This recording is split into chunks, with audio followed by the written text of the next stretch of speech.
La majorité des entreprises actuelles est managée selon un modèle hiérarchique traditionnel. Cependant, aujourd'hui, celui-ci est remis en cause par des nouvelles formes de management innovantes. En effet, 2 Français sur 3 souhaitent assouplir la hiérarchie. Dans ce reportage, nous allons nous intéresser aux entreprises sans hiérarchie dont le but est de supprimer les échelons afin de responsabiliser les salariés. À première vue, ce type d'entreprise ne semble pas économiquement viable. Cependant, nous avons pu constater le succès d'entreprises telles que Favi, usine de fonderie en Picardie, leader dans son secteur. Chez eux, chacun travaille pour son client et non pour son supérieur. Mais alors, la hiérarchie est-elle indispensable au bon fonctionnement des entreprises? Qu'en pensent les Français? Connaissez-vous le modèle des entreprises sans hiérarchie? Est-ce que vous pouvez nous expliquer en deux mots? On supprime tous les niveaux de responsabilité. Très bien. Le modèle sans hiérarchie? En France? En France. Non, je pense pas. Non. Non, Honnêtement, non. Est-ce que vous savez ce que c'est? Bon, c'est une forme organisationnelle qui pourrait exister. Mais après, je sais pas si c'est applicable, si c'est possible d'appliquer ce genre après avec les enjeux culturels de l'entreprise ici. Alors, est-ce que vous connaissez les entreprises sans hiérarchie? Non. Non, peut-être juste l'auto-entrepreneur, s'il est tout seul, oui. Mais sinon, non. D'accord. Et est-ce que vous pensez que c'est un type d'entreprise qui est économiquement viable? Ça dépend ça dépend du boss, mais si le patron est vraiment capable de motiver ses salariés, pourquoi pas, mais il faut vraiment, pour moi, c'est des petites structures et ça dépend vraiment quand même du fondateur. Les personnes interrogées lors du micro-trottoir sont en général peu informées sur les entreprises sans hiérarchie. Ils en ont parfois une vague idée. Pour eux, cette pratique managériale relève plutôt de l'utopie, bien loin de ce qu'ils connaissent du monde de l'entreprise. Cependant, s'ils en avaient l'occasion, la plupart aimeraient travailler dans ce type de société. Mais d'ailleurs, qu'est-ce exactement une entreprise sans hiérarchie? Allons interroger notre spécialiste sur le sujet.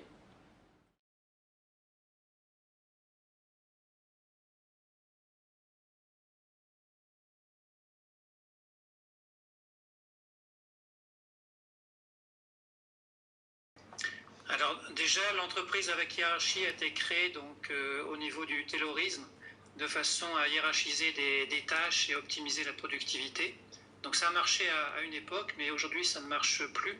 Pourquoi? Parce que le marché est très fluctuant, avec beaucoup d'imprévisibles.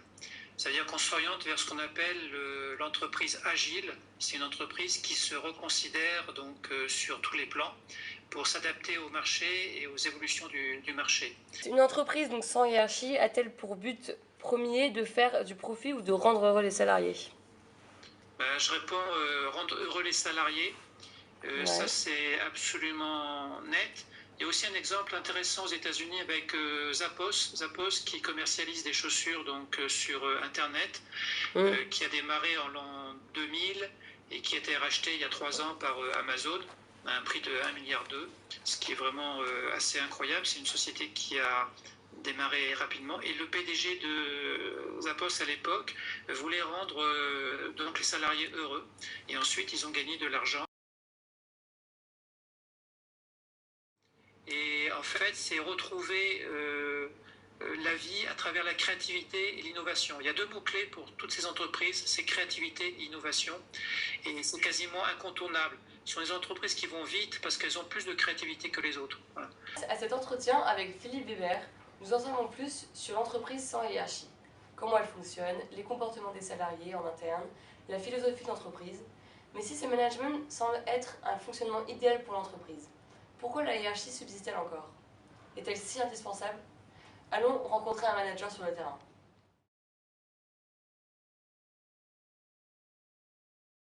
Oui, je pense que la hiérarchie est vraiment indispensable dans notre métier, encore plus dans la restauration, où on a vraiment besoin d'avoir justement une hiérarchie bien établie, de manière, surtout quand c'est en période de rush, à savoir qui fait quoi et à bien répartir les tâches. Après, la hiérarchie, elle ne fait pas tout, ça fait régner l'ordre dans une certaine mesure, mais il y a aussi le management et le comportement qu'on peut avoir avec chacun. Donc, je ne pense pas que la hiérarchie influe en quoi que ce soit sur la motivation. La motivation dépend d'autres facteurs. Ça va être la rémunération, le plaisir qu'on va prendre à travailler, voilà, les avantages. Mais c'est pas la hiérarchie en elle-même qui est un facteur de motivation. Suite à cet entretien, nous pouvons dire qu'il est parfois nécessaire de conserver une hiérarchie. Elle reste dans certains cas indispensable au bon fonctionnement de l'entreprise. Cependant, elle a beaucoup de défauts qui sont résolus par le management d'une entreprise sans hiérarchie.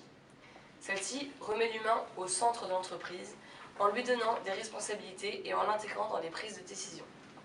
C'est un management qui a pour but de remettre de la vie dans l'entreprise, sans pour autant renier sur la rentabilité. Pour que ça fonctionne économiquement et socialement, le plus important est que ce management soit partagé par tous les membres de la société et porté par un leader moral.